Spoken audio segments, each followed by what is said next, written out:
Bueno, muy buenas tardes chicos, nuevamente, y qué pena con ustedes. Me falló un poco el computador a la hora de poder hacer la clase virtual en vivo, entonces pues bueno, mis excusas. Pero bueno, como les decía en el Zoom, el tema del día de hoy es el romanticismo europeo. Este hace parte pues del ciclo de historia de la literatura que vemos en cada periodo, ¿cierto? Hemos visto el Renacimiento, cómo, cómo se vio la literatura en esas épocas, en otros momentos, y hoy nos toca pues hablar del romanticismo. Entonces, bueno, el romanticismo es un movimiento cultural, artístico y literario, ¿cierto?, que se da en Europa a finales del siglo XVIII, ¿cierto?, más o menos entre 1770 y 1780.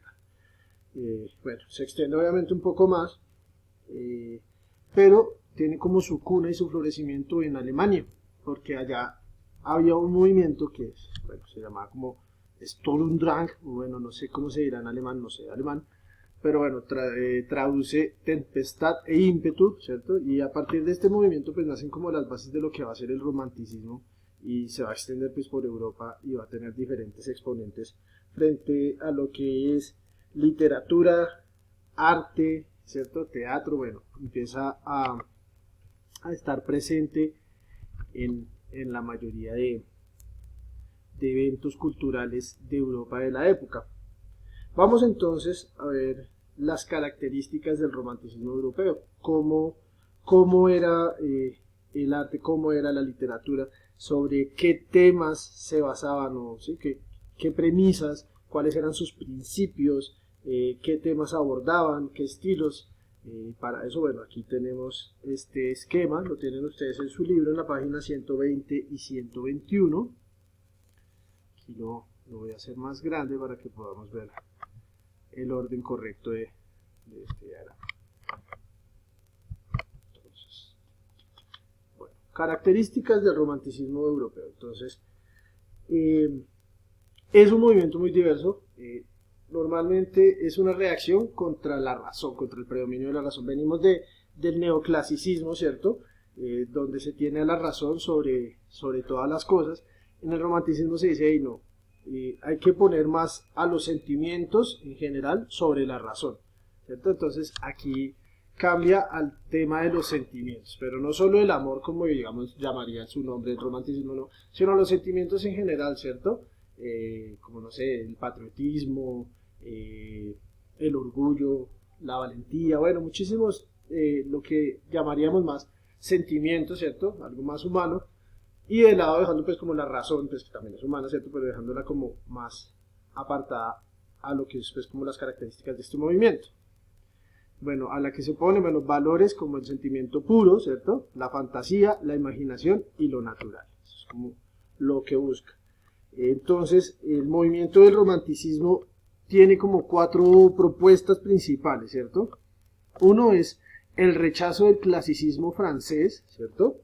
Que es lo que pues se diferencia de ellos porque ellos se desligan, se separan de esta forma, de estos estilos literarios de los neoclasicistas y empiezan su propio estilo. Segundo, es el redescubrimiento de la naturaleza salvaje.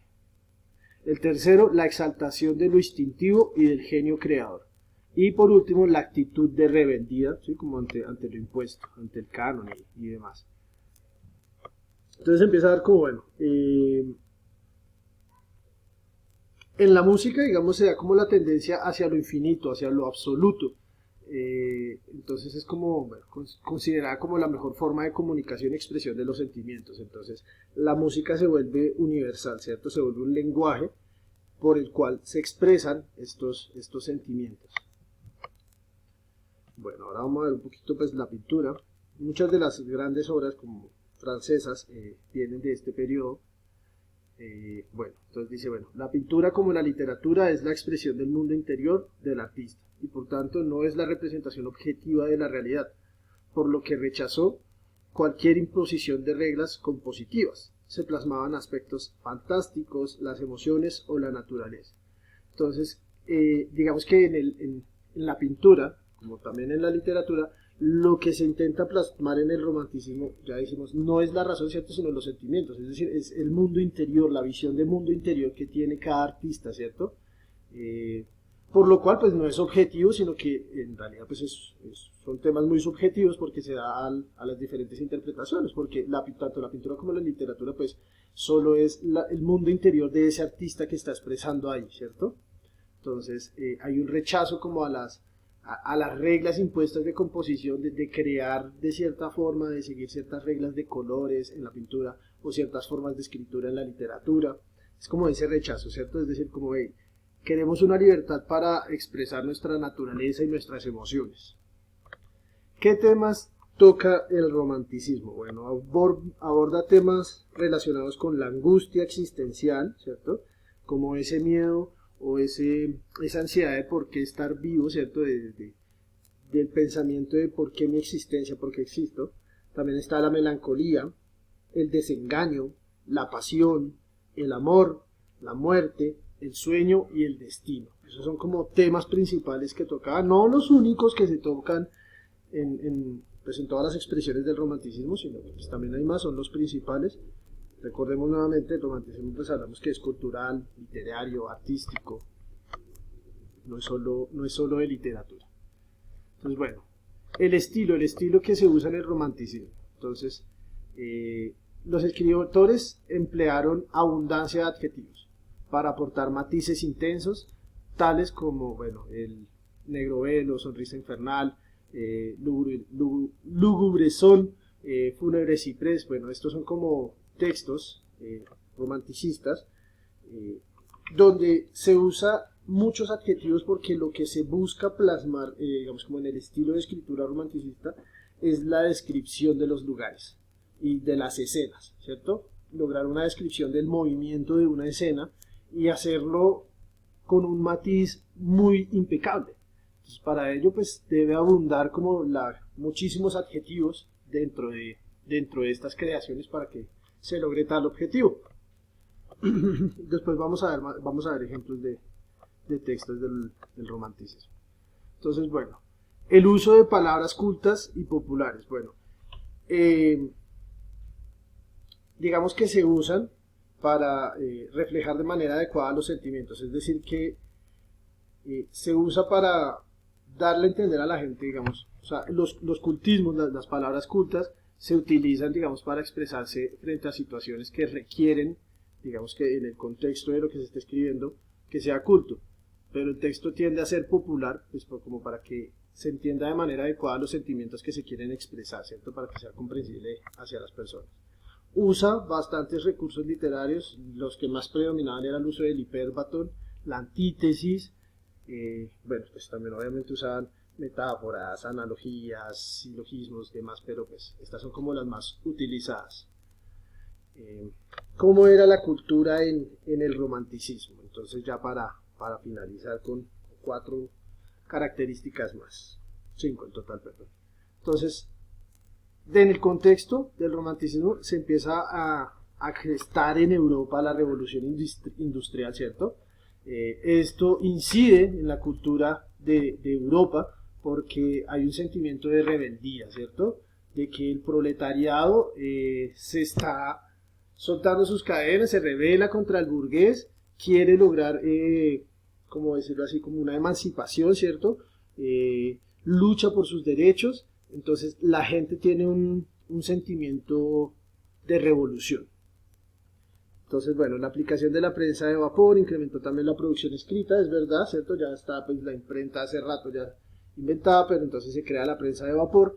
Entonces esto hace que pues pueda haber mayor cantidad de producción de texto, ¿cierto? Que sea masivo. Los periódicos, pues bueno, aumentan sus tiradas, es decir, empiezan los periódicos a ser masivos, más los que pues habían tenido como un amplio recorrido en Inglaterra, que ya llevaban rato siendo periódicos consolidados en Inglaterra, pues empiezan a consolidarse en los territorios y a tener un mayor como alcance de gente, ¿cierto? En el siglo XIX, o sea, ya ha entrado 1800, ¿cierto?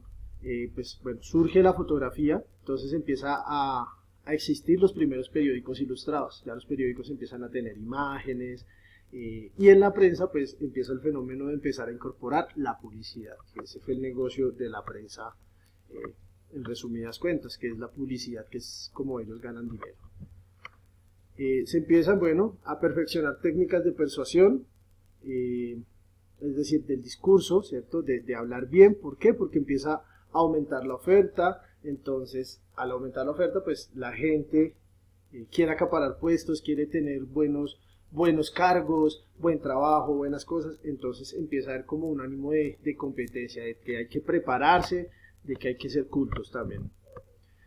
Bueno, y en cuanto, bueno, a la industria editorial, las leyes del mercado se impusieron también, bueno, en el ámbito de la literatura. Los libros se convierten en una mercancía más, el sistema editorial se modifica y deja de ser artesanal, es decir, los libros empiezan a ser masivos ya en el sistema, en la industria editorial.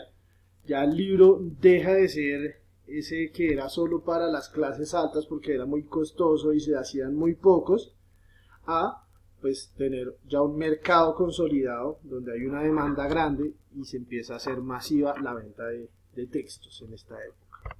Entonces esto es como palabras más, palabras menos, lo que es el romanticismo europeo. Durante las siguientes clases vamos a ir viendo diferentes temas del romanticismo como la novela romántica, el teatro romántico, el realismo, bueno, vamos a ver las narrativas francesas, la narrativa rusa e inglesa. Bueno, ahí vamos a hacer como una serie de recorridos para esos temas. En la siguiente clase la hacemos en vivo y les cuento un par de cositas que hay que hacer con eso, ¿vale? Y ya por último, entonces, en la página 120 y 121, a lo último, están estos dos fragmentos de Visión Memorable, que es un fragmento de El matrimonio del cielo y el infierno, de William Blake, y acá un poema del libro Poemas de la Locura, de Friedrich Hölderlin, para que veamos cómo se veía y cómo se escribía en el romanticismo europeo. ¿Listo? Entonces vamos a tomar apuntes. El título va a ser el romanticismo europeo, chicos. Y bueno, vamos a copiar los textos, ¿cierto?, de las características del romanticismo europeo hasta donde dice el uso de recursos. Entonces, ¿cómo es el orden? Empieza acá, ¿cierto? Copiamos este texto, este de acá, este es el segundo, este es el tercero, y cuarto, este de acá, quinto el de los temas, sexto el de estilo, séptimo el de palabras cultas y séptimo el de usos de recursos literarios. Entonces copiamos esa línea de las características, estos 7, ¿listo? Esos son los apuntes del día de hoy. Ya lo de la cultura en el romanticismo, eso lo refuerzan como tal en su clase de sociales, o si ya lo hicieron en algún momento. ¿Listo, chicos? Y por último, entonces, nada, muchachos, estos apuntes nos vemos en la siguiente clase porque voy a asignar exposiciones a lo mejor para este tema, los temas que vienen.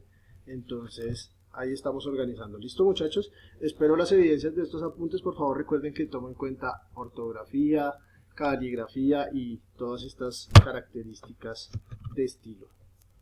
Bueno, muchachos, eso sería todo. Entonces, espero pasen un muy feliz día, que estén muy bien. Ya saben, si tienen preguntas, dudas, inquietudes, me pueden escribir por el WhatsApp. Ahí yo estoy pendiente para contestarles, muchachos.